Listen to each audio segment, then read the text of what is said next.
আমি একবার এক জায়গায় আমার এক ছাত্রের বোন, আমার খুব মহব্বতের ছাত্র ছিল, তার বোনের বিয়ে আমারে খুব জোর করে নিছে। নেওয়ার পরে আপনার আমি যখন সুন্নত মোতাবেক বিয়ের কথা বললাম, এক ভদ্রলোক ঢাকার থেকে আসছে, ছেলের পক্ষের, একবারে স্যুট পরা, বুট পরা, এটা টাই পরা, এই টাই এবং আপনার পায়ে শু পরা। তো উনি বলতেছে, হুজুর এখন আইসা নতুন করে এগুলো বললে, এই ফেতনা করলে, হ্যাঁ এটা ঠিক হবে না, যেটা চলছে এটা চলতে দেন। তা আমি বলছি অবশ্যই যেটা চলছে এটাই চলো, যেভাবে চলছে এভাবেই চালাক, কিন্তু জিনিসটা আমনে চালাক। আমি না পড়াইলাম বিয়া, আমনে পড়াই দিলেই তো হয়। কথা বোঝেন নাই আমার কথা? আমি কইলাম যে আমার কোনো আপত্তি নাই, যেটা যেহেতু চলতে আছে এটাই চললে ভালো হয় আপনার মতে, তো এটা আমনে চালাই দিলেই তো হয়। আমনে চালান, আমনে চালান, অসুবিধা কি? আমি ভাত খাইতাম আইছি, ভাতে না খামো, অসুবিধা কি? হ্যাঁ আপনি মনে করছেন আমনে সে আনা আর আমি সিরিয়াসা ভাই? হ্যাঁ আমি তো ফাঙ্গাস খাইয়েই বড় হয়েছি, ভাত খাইয়েই বড় হয়েছি, ঠিক কিনা বলেন না কেন? তাইলে যে আল্লাহ নবী সাল্লাল্লাহু আলাইহি ওয়াসাল্লামের সুন্নাতের আলোকে জীবন সাজানো, সমাজে চলতেছে, এটা কোনো কথা না, এটা কোনো কথা না। মানুষ মরিলে 3 দিন পরে খানা, এটা তো অনেক দিন ধরে দেখাইতেছি হুজুর, অনাইয়া নতুন করে এই কথা কইলে হইবনি। অনেক দিন ধরে দেখাইতেছেন মানে আপনার বয়স কি 300 বছর? কথা বলেন না কেন? তাহলে আপনি কেমনে অনেক দিন ধরে দেখাইতেছেন? আপনার বয়স কি 900 বছর? তবে আপনি না করলেন অনেক দিন ধরে দেখাইতেছেন। নাইলে আপনি 5 বছর ধরে দেখেন, নাইলে আজকে 20 বছর ধরে দেখতেছেন। তো 20 বছর রে অনেক দিন কয়, এটা কি কথা বলেন না? 30 বছর কি অনেক দিন? তো তাহলে 900 বছর কয় দিন? কথা বলেন। আপনি দেখাইছেন যে 30 বছর আগে ধরে, আর সাহাবীরা করে আসছে 1450 বছর আগে। তাহলে আপনার কাছে পুরানটাই যেহেতু আগের থেকেই দেখাই গিয়েছে, বুঝা গেল আগেরটাই তো আপনি গ্রহণ করতে চাইতেছেন। তো আগেরটা তো 30 বছর আগেরটা ধরবেন কেন? 1450 বছর আগেরটা ধরবেন। কথা বলেন না কেন?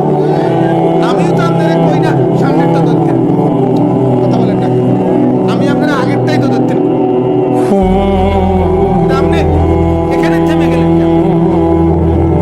আপনার আব্বাই শরীয়তের মানদণ্ড, এটা আপনি বুঝলেন কেন? কথা কয় না? আপনার দাদা আপনাকে গ্রামের সর্দার মাতব্বর, তারা হয়ে গেল বিবাহের ক্ষেত্রে, অনুষ্ঠানের ক্ষেত্রে, সমস্ত আয়োজনের ক্ষেত্রে ওনারাই হয়ে গেল মানদণ্ড, মাপকাঠি, কোনটা সঠিক কোনটা বেঠিক, কোনটা করবো কোনটা ছাড়বো, চেয়ার কয়টা, টেবিল কয়টা, গেটে কত, ভিতরে কত, আর দোয়ানির মধ্যে কত, হ্যাঁ কাফিরে কত, যৌতুকে কত, এই সব হদ্দারে ঠিক করে দিব, মাতব্বরে ঠিক করে দিব। এই উনারাই আপনার এটার মাপকাঠি, উনারাই মানদণ্ড। এটা আপনি কোত্থেকে ফয়সালা করছেন? কথা বলেন না? বলে তো উনারা বাদ দাও না, আমি উনাগরে বাদ দিতে বলি না।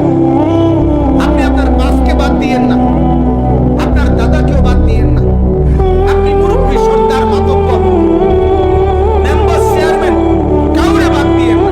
শুধু এটা বলেন যে মেম্বার, চেয়ারম্যান সাহেব, সর্দার, মাতব্বর সাহেব, বাপ, দাদা সাহেব, যাই বলবেন সেটা রাসূলুল্লাহ সাল্লাল্লাহু আলাইহি ওয়াসাল্লামের সুন্নাতের সাথে মিলাই দেন। কথা বলেন। যদি মিলাইতে পারে তাহলে বাপও থ্যাংক ইউ, দাদাও থ্যাংক ইউ, ঠিক কিনা বলেন? তাহলে সর্দারও থ্যাংক ইউ, মাতব্বরও থ্যাংক ইউ। রাসূলুল্লাহর সাথে মিলান, কোরআনের সাথে মিলাই দেন, তাইলে তো চলে। এটা ঝগড়ার কি বিষয়?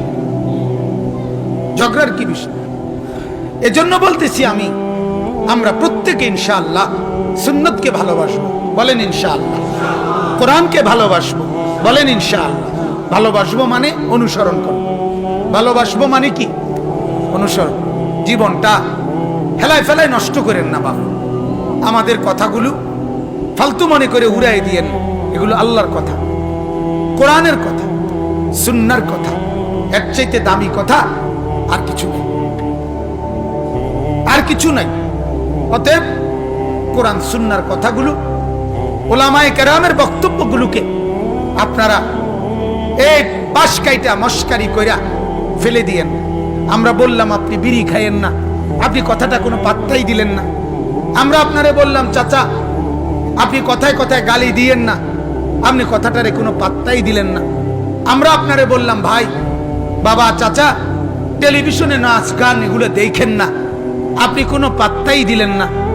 আপনাকে বললাম যে দয়া করে আপনি আপনার স্ত্রী সন্তানকে বেপর্দা চলতে দিয়েন না, আপনি কোনো গুরুত্বই দিলেন না। এত রঙে জীবন কাটানো উচিত না বাবা, জীবনকে এত ফাত্রা বানানো ঠিক না। জিন্দিগি মানে এ বন বিড়ির নাম না, জিন্দিগি মানে বন আর বিড়ি না, জিন্দিগি মানে ফাঙ্গাস আর তেলাপিয়া না, জিন্দিগি মানে ফার্মের মুরগা আর কক মুরগা না, জিন্দিগি মানে লাল শাক আর কলমি শাক না, জিন্দিগি মানে আল্লাহ তাআলার হুকুম মানা, রাসূলুল্লাহ সাল্লাল্লাহু আলাইহি সাল্লামের অনুসরণ করা। এর জন্য আল্লাহ তাআলা দিয়েছেন একটা লক্ষ্য উদ্দেশ্য নিয়ে আল্লাহ তাআলা আমাদেরকে পাঠিয়েছেন। শুধুই তামাশায় কাটাবো জীবন, এজন্য বাপ আল্লাহ তাআলা আমাদেরকে পাঠান নাই। আল্লাহ তাআলা আমাদেরকে বুঝার তৌফিক দান করেন।